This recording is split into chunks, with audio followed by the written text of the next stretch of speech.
आप सबका स्वागत है प्रभु की जीवित हजूरी में। आज प्रभु आपको ब्लेस करे अद्भुत रीति के साथ, मेरा ऐसा विश्वास है। आज का जो मेरा टॉपिक है वो है पाप। पाप के ऊपर आज मैं बात करने वाला हूँ कि पाप क्या है, पाप की शुरुआत कैसी हुई, पाप कैसे इस संसार में आया, पाप से हम छुटकारा कैसे पा सकते हैं और पाप के नुकसान क्या क्या है। परमेश्वर पापी से प्रेम करता है परंतु पाप से नफरत करता है। परमेश्वर ये चाहता है कि हर एक इंसान अपने गुनाहों से तौबा करे, अपने पापों से मन फिराए और परमेश्वर के पीछे चले ईमानदारी वफादारी के साथ। हालेलुया, आमीन। पोज कर दो। तो पाप जो क्या है, पाप की शुरुआत कैसे हुई? पाप एक कोड़ की समान है, एक कोड़ है पाप। पाप की वजह से एक इंसान परमेश्वर से दूर है, क्योंकि परमेश्वर जिसके जीवन के अंदर पाप है वहां पे परमेश्वर अपना कार्य नहीं कर सकता, वहां पे परमेश्वर काम नहीं कर सकता, क्योंकि परमेश्वर पवित्र है। और जिसके जीवन में पाप है उसके जीवन में, इसीलिए जब एक व्यक्ति प्रभु जब चर्च में आता है तो सबसे पहले उसकी तौबा करवाई जाती है। हालेलुया। पर यह पाप आया कहाँ से है, पाप की शुरुआत कहाँ से हुई, ये जानना बड़ा जरूरी है। पाप जो आया है वो आया है शैतान की तरफ से। शैतान कौन है? शैतान एक स्वर्गदूत था जो कि स्वर्ग के अंदर था, परमेश्वर पिता के पास था। उसके अंदर घमंड का पाप आया। परमेश्वर ने उसको बड़ी शक्तियां दे रखी थी उस स्वर्गदूत को। सारा ब्रह्मांड उसके अंडर था, सारा संसार उसके अंडर था। उस टाइम पे इंसान नहीं बनाए थे परमेश्वर ने। तो लूसीफर उसका नाम था उस फरिश्ते का। और जब लूसीफर ने देखा कि परमेश्वर ने सब कुछ मेरे अंडर कर दिया, सारा कंट्रोल परमेश्वर ने मेरे हाथ में दे दिया, तो फिर लूसीफर ने क्या किया? लूसीफर के मन के अंदर घमंड का पाप आ गया। सबसे पहले जो पाप आया वो किसके अंदर आया? लूसीफर के अंदर आया। लूसीफर के अंदर घमंड का पाप आया तो लूसीफर ने बोला कि मैं अब परमेश्वर से भी बड़ा बन जाऊंगा, अपना सियासन परमेश्वर के सियासन से भी ऊपर लगा लूंगा। पर वो एक चीज भूल गया कि वो सिर्फ परमेश्वर का बनाया हुआ एक स्वर्गदूत, एक फरिश्ता है। पर जब उसके अंदर घमंड का पाप आया, परमेश्वर ने उसे स्वर्ग से निकाल दिया। और जितने भी स्वर्गदूत लूसीफर की तरफ हो गए थे, जितने भी स्वर्गदूत उसके साथ मिल गए थे, उन सबको भी परमेश्वर ने उस लूसीफर के साथ ही धरती पे गिरा दिया। कहाँ पे गिरा दिया? धरती पे गिरा दिया, इस पृथ्वी पे जहाँ पे हम रह रहे हैं। हालेलुया। तो ये पाप की शुरुआत ऐसी हुई कि पाप कैसे आया? उस फरिश्ते के अंदर घमंड का पाप आया कि मैं अपना सियासन परमेश्वर पिता के सियासन से भी ऊपर लगा लूं। जब परमेश्वर पिता को यह बात पता लगी तो परमेश्वर पिता ने, यहोवा खुदा ने उस स्वर्गदूत को धरती पे गिरा दिया। तो इस तरीके से पाप की शुरुआत हुई। और पाप इस संसार के अंदर कैसे आया? पाप हम इंसानों के बीच में कैसे आया? परमेश्वर ने आदम और हव्वा को बनाया, एक मिट्टी का पुतला लिया, उसके अंदर अपनी सांस फूंक दी और आदम जीवित प्राणी बन गया। तो जब आदम को इस पृथ्वी पे रख दिया परमेश्वर ने, अदन की वाटिका के अंदर एक वाटिका बनाई, तो अदन की वाटिका के अंदर परमेश्वर ने उस आदम और हव्वा को रख दिया। तो जब आदम और हव्वा को रखा तो आदम और हव्वा को परमेश्वर ने पूरा बाग दिया खाने के लिए। परमेश्वर ने उसको अच्छे अच्छे पेड़ पौधे दिए, अच्छे अच्छे फल दिए, सब कुछ दिया और पूरी वाटिका दी, पूरा बाग दे दिया। अदन का बाग जो था वो पूरा आदम और हव्वा को दे दिया परमेश्वर ने। पर परमेश्वर ने बोला था कि तू इस एक पेड़ का फल मत खाना, बाकी तू पूरे बाग के अंदर फलों को खा सकता है, पर तू बस ये जो फल है इस फल को कभी मत खाना। शैतान ने आदम और हव्वा को भरमाया। तो जब आदम और हव्वा को भरमाया तो आदम और हव्वा ने परमेश्वर की आज्ञा को तोड़ दिया और जो फल परमेश्वर ने खाने से मना किया था उस फल को आदम और हव्वा ने खाया। आदम मरने के लिए नहीं बनाया गया था, आदम अमर था।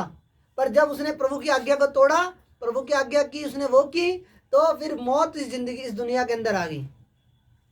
तो मौत इस दुनिया के अंदर आ गई। इस तरीके से जब परमेश्वर की आज्ञा टूटी तो फिर जो पाप था वो इस जगत के अंदर आ गया, इस संसार के अंदर भी आ गया।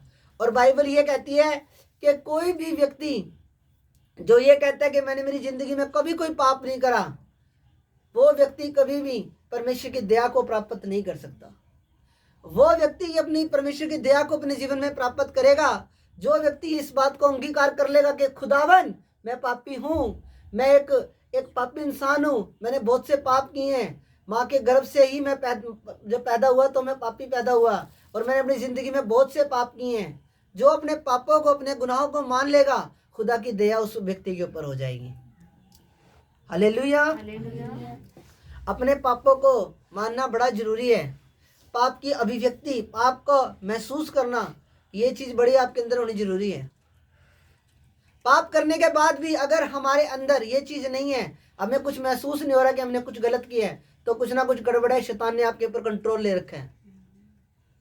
पाप की तौबा करनी, अपने गुनाहों से तौबा करो। प्रभु यीशु मसीह ने जब प्रचार करना शुरू किया, तो जब बपतिस्मा लिया यूहन्ना से, उसके बाद जब शुरुआत की, जब प्रचार करना शुरू किया, तो पहला प्रचार यही किया, अपने गुनाहों से तौबा करो, अपने पापों की माफ़ी मांगो परमेश्वर से। हालेलुया।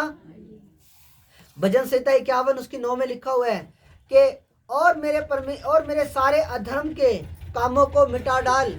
यहाँ पे दाऊद प्रार्थना कर रहा है कि परमेश्वर मेरे अधर्म के कामों को मिटा डाल, अपना पवित्र आत्मा मुझसे अलग मत कर।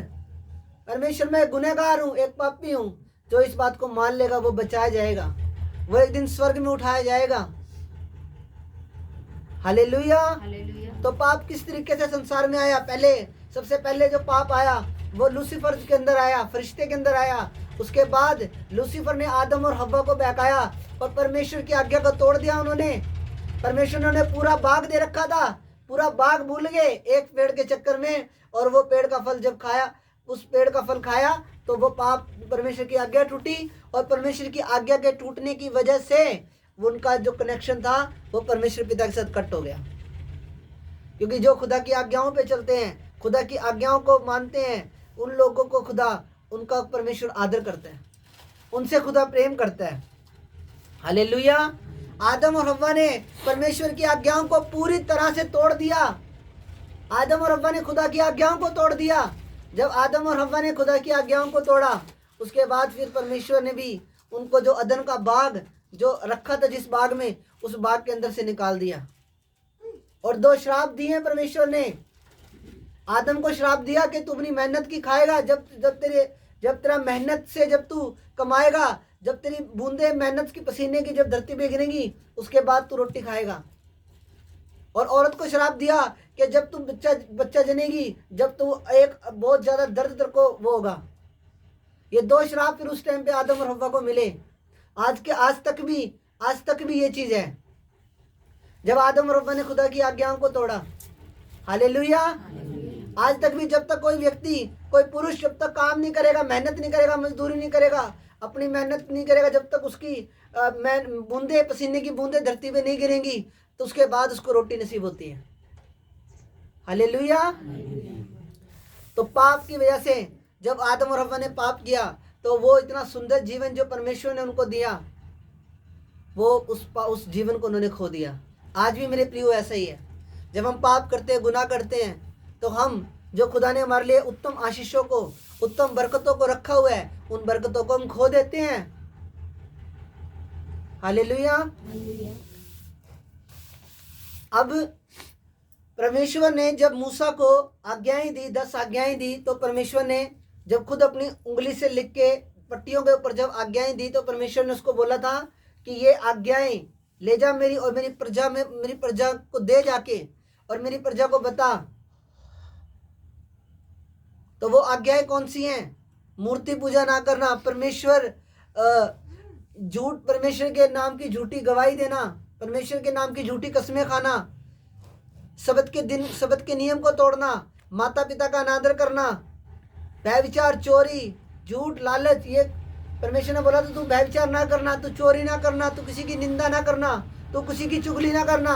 ये परमेश्वर ने उस टाइम के ऊपर कुछ आज्ञाएं दी थी। पर आज के टाइम में इंसान परमेश्वर की आज्ञाओं को तोड़ चुका है पूरी रीति के साथ। खुदा की आज्ञाओं पे कोई भी चलने को तैयार नहीं। शरीर के विलासाओं के हिसाब से आज हम चल रहे हैं, संसार के हिसाब से हम चल रहे हैं। पर जो व्यक्ति शरीर के विलासों के अनुसार चलेगा, वो व्यक्ति कभी भी खुदा के राज्य के अंदर वारिस नहीं होगा। खुदा के वचन में लिखा, जो लोग उस पर विश्वास करेंगे वो लोग बचाए जाएंगे, वो लोग छुड़ाए जाएंगे। यूहन्ना 3:16 में लिखा, परमेश्वर ने जगत से इतना प्रेम किया, अपना इकलौता बेटा कुर्बान कर दिया, ताकि जो उस पर विश्वास करे वो नाश न हो बल्कि अनंत जीवन पाए। पाप की वजह से आपकी आत्मा नरक जा सकती है। बाइबल में लिखा वहाँ आग और गंधक की झील है, उस आग और गंधक की झील के अंदर आपकी आत्मा को डाल दिया जाएगा। जितने टाइम हम इस धरती पे हैं हम उस अनंत विनाश से, उस नरक की मौत से बच सकते हैं। कैसे बच सकते हैं? प्रभु की आज्ञाओं को मान के, प्रभु से प्रेम करके, प्रभु के वचनों पे चल के हम इस तरीके से हम बच सकते हैं।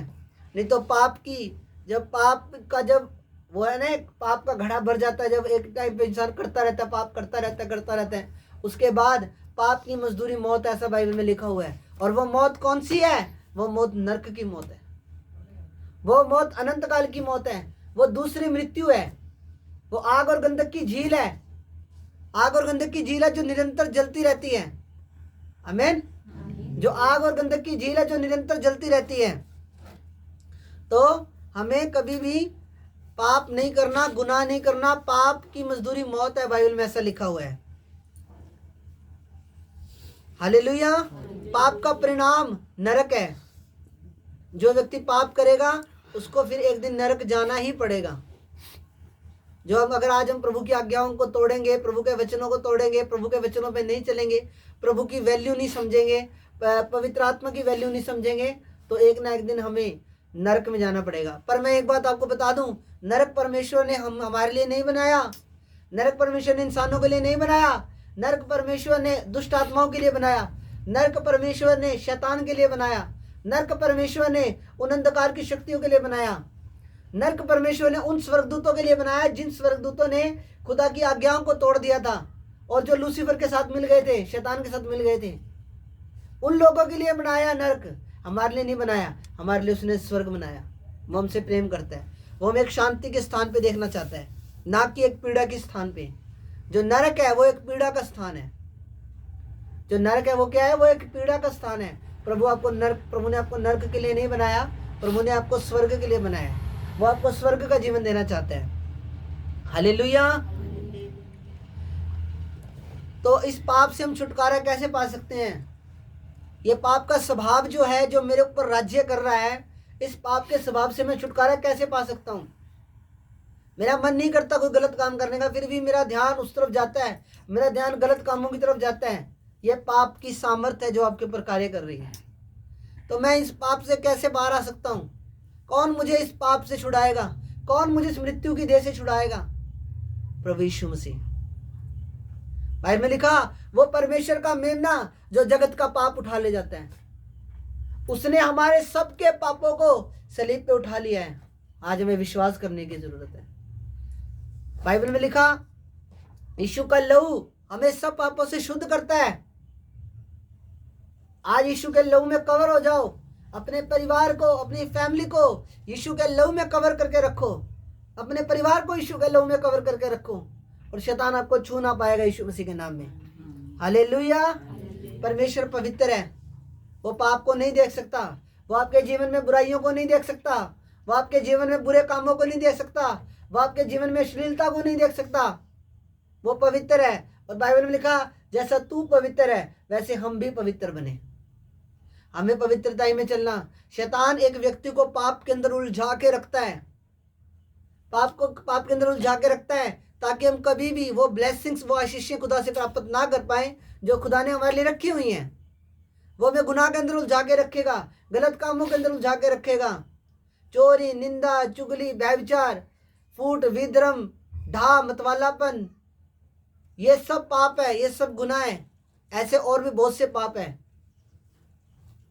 पापी व्यक्ति खुदा को प्रसन्न नहीं कर सकता। पर जो लोग खुदा का भय मानते हैं, खुदा का डर मानते हैं, वो लोग ब्लेस्ड हैं यीशु मसीह के नाम में। हालेलुया।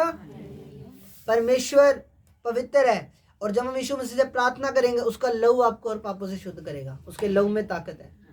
सुबह उठते अपने बच्चों को उसके लहू में कवर करो, अपने परिवार को उसके लहू में कवर करो। शैतान चिढ़ता है यीशु मसीह के लहू से, दुष्ट आत्माएं चिढ़ती हैं यीशु मसीह के लहू से। जहाँ यीशु मसीह का लहू आ गया वहाँ शैतान 100 बार सोचता है डालने से पहले। हालेलुया। यीशु का लहू हमें सब पापों से शुद्ध करता है। हमें यीशु मसीह के लहू पे विश्वास करने की जरूरत है। उसके लहू में अपने आप को कवर करने की जरूरत है। उसके लहू में अपने आप को छिपाने की जरूरत है। प्रभु यीशु मसीह हमें पाप से आज़ाद कर सकते हैं, क्योंकि प्रभु के वचन के अंदर भी लिखा हुआ है कि तुम सत्य को जानोगे तो तुम्हें सत्य आज़ाद करेगा। आज सत्य को जानने की जरूरत है। सत्य है कौन? सच्चाई है कौन? आज मैं इतने सालों से जो कुछ कर रहा हूँ, इतने रीतियाँ कर रहा हूँ, विधियाँ कर रहा हूँ, वो मैं क्या कर रहा हूँ? बाइबल कहती है कि मार्ग, सत्य, जीवन प्रभु यीशु मसीह है, जगत की ज्योति, अच्छा चरवाहा प्रभु यीशु मसीह है। एक माँ से भी अधिक सच्चा प्रेम करने वाला प्रभु यीशु मसीह है।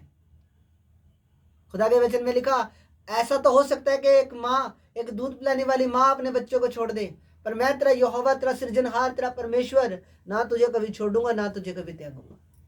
हालेलुया।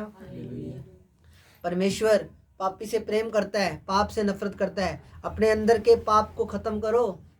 आपके अंदर चाहे कोई भी बुरी आदत है, चुगली करना है, निंदा करनी है, कोई भी किसी भी तरह की कोई भी पाप है, उस चीज़ को अपने अंदर से खत्म करो। प्रभु यीशु मसीह ने हमें प्रेम करना सिखाया। प्रभु यीशु मसीह चाहता है कि हम सबसे प्रेम करें। हालेलुया। प्रभु यीशु मसीह ने हमें नफरत करनी नहीं सिखाई। प्रभु यीशु मसीह ने हमसे प्रेम करा और हमारे गुनाहों के लिए सलीब पे जान दी, तीसरे दिन मुर्दों में से जिंदा हुआ। प्रभु यीशु मसीह ने हमें प्रेम करना सिखाया है। अपने पड़ोसियों से अपने समान प्रेम रखो, सबसे प्यार प्रेम से रहो, किसी का दिल मत दुखाओ। कोई तुम्हारे एक गाल पे थप्पड़ मारे, उसको दूसरा भी कर दो, ऐसा खुदा के वचन में लिखा हुआ है। क्षमा करो सबको। अपने अंदर अपनी आत्मा को करप्ट ना करो, अपनी आत्मा को करप्ट ना करो, क्षमा करो, आगे बढ़ो अपनी जिंदगी में। हालेलुया। पाप की मजदूरी मौत है, और वो मौत कौन सी है? दूसरी मौत। एक मौत वो होगी जब आप इस शरीर को छोड़ोगे, एक मौत वो है जो अनंत काल की मृत्यु है, जो नरक की मौत है। हमें प्रभु यीशु मसीह ने, एक बार मैं फिर बोल रहा हूँ, खुदावन यीशु मसीह ने नरक हमारे लिए नहीं बनाया, शैतान के लिए बनाया, उसके दूतों के लिए बनाया। हमारे लिए उसने स्वर्ग बनाया। वो शांति का स्थान है। वहाँ पे ना रोना, ना पीटना, ना दांतों का कराना, वहाँ पे दुख नहीं है, वहाँ पे सुख ही सुख है। अपनी आत्मा के साथ खिलवाड़ नहीं करना। हमने दूसरों को भी प्रभु के बारे में बताना है। हालेलुया। खुदा आपको बरकत देने वचनों के द्वारा। और मैं आपको यही बता रहा हूँ कि प्रभु यीशु मसीह हमारा उद्धार करता है। वो नहीं चाहता कि कोई भी पाप के अंदर मरे या पाप के अंदर मर के नरक में जाए। ठीक है, कोई भी मनुष्य ये नहीं कह सकता कि मैंने मेरी ज़िंदगी में कभी भी कोई भी पाप नहीं किया हो। जो ये कहता है कि मैंने अपनी ज़िंदगी में एक भी पाप नहीं किया, वो झूठा है। बाइबल ऐसा कहती है। हमें एक उद्धारकर्ता की ज़रूरत है, हमें एक परमेश्वर की ज़रूरत है, हमें यीशु मसीह की ज़रूरत है, जो हमें राइट कर सके, हमें गाइड कर सके, जो हमें सही तरीके से चला सके। हालेलुया। हमें एक परमेश्वर की ज़रूरत है जो हमें सही तरीके से चला सके। कोई मनुष्य पाप रहित नहीं है। जो ये कहता है कि मैंने मेरी ज़िंदगी में कभी कोई पाप नहीं किया, वो झूठा है। ऐसे व्यक्ति प्रभु से कुछ नहीं प्राप्त कर सकते। पर जो अपने गुनाहों को मान के, अपने पापों को ग्रहण करके अपनी ज़िंदगी में आगे बढ़ेंगे, वो लोग ब्लेस हैं। उनकी 7 पीढ़ियाँ ब्लेस हैं यीशु मसीह के नाम में। हालेलुया। उनकी 7 पीढ़ियाँ ब्लेस हैं। हालेलुया। खुदा आपको ब्लेसिंग दे इन वचनों के द्वारा। आओ हम दुआ करते हैं। जो वचन आपने सुने आपके जीवन में सोगना फलों को लाए। मेरे महान और जीवित अनुग्रहकारी पिता प्रभु, जो वचन आज आपकी कलीसिया ने सुना है प्रभु खुदावन, वो वचन के जीवनों में सोगना फलों को लेकर आए मेरे परमेश्वर। खुदावन, आज के बाद ये पवित्रताई में चलने वाले बन जाएं, पाप का स्वभाव नाश हो जाए, पुराना स्वभाव नाश हो जाए मेरे परमेश्वर। खुदावन, ये सबसे प्यार प्रेम से रहे पिता। हर तरह की नफरत इनके जीवनों से खत्म हो जाए, किसी दूसरे के लिए भी है जो पिता परमेश्वर, आप इस पूरी कलीसिया को ब्लेस करो परमेश्वर। आपके पवित्र हाथों में सौंपता हूँ प्रभु। ये वचन प्रभु इनके दिल रूपी पट्टियों पे लिखे जाए मेरे सामर्थ्य परमेश्वर। खुदावन, पाप का स्वभाव नाश हो जाए प्रभु। आज के बाद ये आपकी आत्मा के हिसाब से चले प्रभु। आपका लहू इनके ऊपर आ जाए पिता परमेश्वर। मैं इन्हें मसा करता हूँ आपके सामर्थ्य नाम से पिता। धन्यवाद पिता। प्रभु यीशु के सामर्थ्य नाम में दुआ मांगते हैं, आमीन।